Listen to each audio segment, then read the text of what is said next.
In 1839, a boy was born in a wooden farmhouse in upstate New York to a mother who prayed every morning and a father who was rarely there to hear it. That boy had no connections, no inheritance, no education worth speaking of. His father was a con man who sold fake cancer cures from the back of a wagon and maintained a secret second family in another town. His mother washed other people's clothes to keep her children fed. By the time that boy died, 97 years later, he had built the largest private fortune in the history of the United States. He had controlled 90% of American oil. He had employed more people than most governments. He had given away more money than most countries produce in a year. His name was John D. Rockefeller, and the story of how he got there is not a story about luck. It is not a story about timing. It is a story about a system, a way of thinking about money that he developed before he was 10 years old and never abandoned it for the rest of his life. This is that story. William Avery Rockefeller was the kind of man people remembered long after they wished they could forget him. He called himself a botanic physician.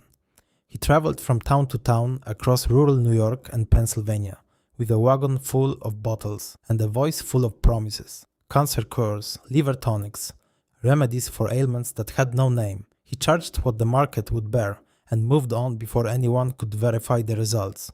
He was tall, charming, and completely without scruple. He once bragged openly that he cheated his sons whenever he could to sharpen them up. He considered this parenting. He was also, by the standards of the era, a bigamist, while his wife Eliza raised their children. In Richford, New York, William maintained a second household with another woman in another state. He disappeared for months. He returned with money sometimes, without it other times. His family never knew which William was coming home. What this childhood produced in John D. Rockefeller was not bitterness. It was not trauma in any way he would have recognized or named. What it produced was clarity. Money was not permanent. Money could disappear. A man who had money could lose it, spend it, or simply walk away from it. The only protection against that reality was to understand money more completely than anyone around you, to treat every cent as a soldier in a war that never ended, and to never, under any circumstances, confuse having money with being safe. He was 7 years old when he understood this. He had already started keeping a ledger. The ledger was called Ledger A. It was a small notebook, and Rockefeller kept it his entire life. Every cent he earned was recorded. Every cent he spent was recorded. Every cent he gave to his church. Every cent he lent to neighbors. Every cent he saved for purposes he had not yet identified. He raised turkeys at age 7 and sold them to neighbors for a profit. He dug potatoes for a neighboring farmer at 37.5 cents a day and recorded the income precisely. He lent $50 to a local farmer at 7% annual interest and noted the date, the terms, and the expected return. He was not a child playing at business. He was a child who had understood, earlier than almost anyone, that money was a tool with rules, and that the rules rewarded those who learned them and punished those who did not. His mother saw it. She had a phrase she repeated to him throughout his childhood. Willful waste makes woeful want. Do not spend what you do not have. Do not borrow what you cannot repay. Do not confuse desire with necessity. He never forgot it. He never needed to. It had become the architecture of his mind. At 16, John D. Rockefeller arrived in Cleveland, Ohio, with a small amount of savings and the determination to find work in commerce. He spent 3 days walking from business to business, presenting himself as a potential bookkeeper or clerk. He was turned away repeatedly. On the third day, a produce shipping firm called Hewitt & Tuttle agreed to give him a trial. He was not paid for the first several weeks. He considered this reasonable. He was learning something worth more than wages. He learned everything. He learned how to read shipping manifests, how to calculate freight rates, how to track accounts receivable, how to identify when a vendor was overcharging, and how to negotiate them down without creating an enemy. He worked from 7 in the morning until 10 at night. He took no shortcuts. He made no errors that he did not immediately identify and correct. Within months, Hewitt and Tuttle were relying on him for functions far beyond those of a junior clerk. Within a year, He was handling negotiations that would normally have required a senior partner. He was 17 years old. He was also quietly observing something that would shape the rest of his life. He was observing how businesses failed. Cleveland in the 1850s was a city full of businesses that should have succeeded and did not. Rockefeller watched them with the systematic attention he gave to everything. He saw merchants who were brilliant at selling but kept no records and had no idea whether they were making money or losing it. He saw manufacturers who understood their product but had no relationship with the railroads that shipped it and were therefore at the mercy of rates they could not control. He saw men who confuse revenue with profit and spend money they get not yet actually received. He took notes, not literally, though he may have. He took mental notes that became principles. Principle 1. Know exactly where every dollar is at all times, not approximately. Exactly. Principle 2. Control the infrastructure, not just the product. The man who owns the railroad earns money whether the cargo is coal or cotton. The man who owns the refinery earns money whether oil prices are high or low. Principle 3. Borrow only for assets that generate more than the cost of the debt. Never borrow for consumption. Principle 4. Build relationships with bankers before you need them. A man who asks for credit in a crisis gets worse terms than a man who has never needed it. These were not original insights. Successful merchants had understood versions of them for centuries. What was unusual was the age at which Rockefeller had crystallized them, and the consistency with which he applied them without exception for the rest of his life. In 1859, something happened that changed American history and handed John D. Rockefeller the opportunity he had been, without quite knowing it, preparing for. Edwin Drake struck oil in Titusville, Pennsylvania. The oil rush that followed was unlike anything America had seen since the California gold rush a decade earlier. Men poured into western Pennsylvania from every state. Derricks went up overnight. Fortunes were made in days and lost in weeks. The price of crude oil swung from $10 a barrel to 10 cents a barrel in the space of months as supply overwhelmed demand. Most people who went to Pennsylvania to make their fortunes in oil went to drill. Rockefeller went to observe. He visited the oil field once with a partner, inspected the chaos, and came back with a conclusion that would define his strategy for the next 20 years. The drilling business was a lottery. Prices were unpredictable. Wells ran dry without warning. The men making consistent money were not the drillers. They were the refiners. The men who took the raw crude and turned it into kerosene for lamps, the men whose product people needed, regardless of which particular well had produced the oil. He was 23 years old. He had $4,000 in savings. He borrowed an additional $1,000 from his father at 10% interest because William Avery Rockefeller had taught him to expect nothing free, even from family. In 1863, he invested in his first oil refinery in Cleveland. The refinery was not the largest in Cleveland. It was not the best equipped. What it was, from the first day of operation, was the most efficiently run. Rockefeller brought to the refinery the same obsessive record-keeping he had applied to everything since childhood. He tracked the cost of every barrel, every pipe fitting, every drop of waste. He discovered that his competitors were losing significant amounts of refined oil to evaporation and leakage during the production process. He engineered solutions. He built his own barrels rather than buying them, calculating that the manufacturing cost was lower than the purchase price. He hired his own chemist to improve the refining process rather than relying on whatever methods had been standard. Within 2 years, his refinery was the largest in Cleveland. Within 5, he had bought out most of his competitors. The method was consistent. He would approach a rival refinery and make an offer. If the owner accepted, Rockefeller paid fairly and absorbed the operation. If the owner refused, Rockefeller used his railroad agreements to undercut the rival's shipping costs, dropped his prices below what the rival could sustain, and waited. The rival would eventually sell, usually at a lower price than the original offer. He called this consolidation. His rivals called it something unprintable. By 1870, he had incorporated Standard Oil of Ohio with a capitalization of $1 million. He owned at 27%.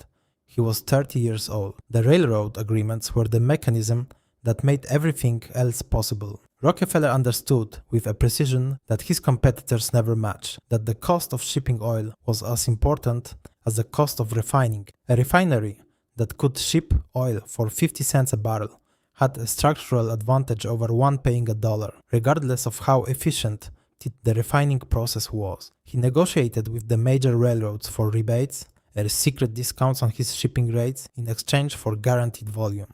He gave the railroads predictable revenue. They gave him rates his competitors could not access. When competitors discovered the existence of these arrangements and complained to the railroads, Rockefeller was already too large to threaten. He was shipping more oil than any other customer. The railroads needed him more than they needed anyone else. By 1879, Standard Oil controlled 90% of American oil refining. It also controlled most of the pipelines, most of the storage facilities, most of the distribution network. Rockefeller had not just built a refinery business. He had built a system, a vertically integrated machine, in which every component served every other component, in which efficiency at one stage multiplied through every other stage, in which the whole was so much larger than the sum of its parts that no individual competitor could attack any single piece of it without confronting the entire structure. He was 40 years old. He was the richest man in America. Was not finished. What distinguished Rockefeller from other men of enormous wealth was not the scale of what he built. It was the discipline he maintained throughout the building. He never confused the business with himself. Standard Oil was a machine. He was the engineer.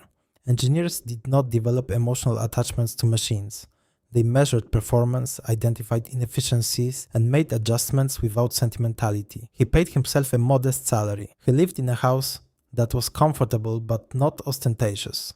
He wore the same style of clothes his entire life. He gave 10% of his income to his church from his first paycheck at 16 to the last year of his life, not because he was performing generosity, because the tithe was a part of the system, and the system was not negotiable. His competitors hated him with a passion that sometimes bordered on the irrational. They accused him of ruthlessness, of predatory pricing, of using his railroad agreements to strangle competition. Many of these accusations were accurate. Rockefeller did not apologize for them. He believed that consolidation produced efficiency, that efficiency produced lower prices for consumers, and that lower prices for consumers reported were a social good that justified the methods used to achieve them. He was not entirely wrong. Kerosene prices fell dramatically during the Standard Oil era. American homes that had previously gone dark after sunset could afford to light their lamps. He was not entirely right either, but that accounting would come later. By 1882, Standard Oil had been reorganized into a trust, a legal structure that allowed Rockefeller to consolidate the management of dozens of technically separate companies under a single board of trustees. It was elegant, it was efficient, it was also, the courts would eventually decide, illegal, but the trust structure taught the American economy something it had not known before. It demonstrated that industrial consolidation at massive scale was possible, that a single organization could coordinate operations across an entire national industry, that the efficiencies of scale were real and enormous. Every major corporation that followed, every industrial giant of the 20th century, learned from the Standard Oil model, not because they admired Rockefeller necessarily, but because the model worked, and the model was there to be studied. He had not just built a company, he had invented a template. There is a moment in 1902 that captures something essential about John D. Rockefeller. He was 63 years old. He had already retired from active management of Standard Oil. He spent his days at his estate in Pocantico Hills, New York, playing golf, tending his garden, and managing his philanthropic giving with the same systematic attention he had once given to barrel costs and railroad rebates. A journalist named Ida Tarbell was in the process of publishing what would become the most famous piece of investigative journalism in American history, a 19-part series in McClure's magazine, exposing the methods Standard Oil had used to destroy competitors and corrupt politicians and regulators. Rockefeller read the series. He was furious, privately, but his public response was to say almost nothing. He let his lawyers handle the legal questions. He continued playing golf. He continued giving money to the University of Chicago. He continued recording every transaction in his ledger. He understood something that his critics did not. Anger was a cost. Distraction was a cost. Energy spent defending himself was energy not spent building. He had built his fortune by deploying resources where they generated the greatest return. His attention was a resource like any other. He was not going to waste it. When the Supreme Court broke up Standard Oil in 1911, the newspapers wrote about it as a defeat for Rockefeller. He was 71 years old. He was playing golf at Pocantico Hills when someone brought him the news. He listened, he nodded. He suggested that people should buy Standard Oil stock because the breakup would unlock value that the market had not properly priced. He was right. Standard Oil's successor companies freed to compete and to be valued individually. So their stock prices rise dramatically. Rockefeller's net worth increased by tens of millions of dollars in the months following the court order that was supposed to have destroyed him. The government had broken his monopoly. It had inadvertently multiplied his fortune. He spent the last 26 years of his life giving it away. The Rockefeller Foundation, the University of Chicago, the Rockefeller Institute for Medical Research, which would eventually become Rockefeller University, public health campaigns that eradicated hookworm across the American South, a parasitic infection that had kept millions of people in poverty by destroying their capacity for productive work. Medical schools, libraries, churches. He gave with the same systematic attention he had given to everything else. He established foundations with professional staffs and explicit missions. He did not simply write checks. He built institutions. By the time he died in 1937, at age 97, he had given away over $500 million. He had also retained enough that his heirs would be managing the remnants of his fortune for generations. He had started with nothing. He had built everything. He had given away more than most countries produce in a year. And he had recorded every transaction, from the first turkey sold at age 7 to the last philanthropic grant, in a series of ledgers that he kept with the same precision his whole life. The system never changed, only the scale changed. That was the secret. There was no secret. There was only the system, applied without exception, for 90 years. And that was enough. Subscribe if this one changed how you think about building wealth. Next week, we go deeper into the dynasties that changed the world. The story is never just about the money. It never is.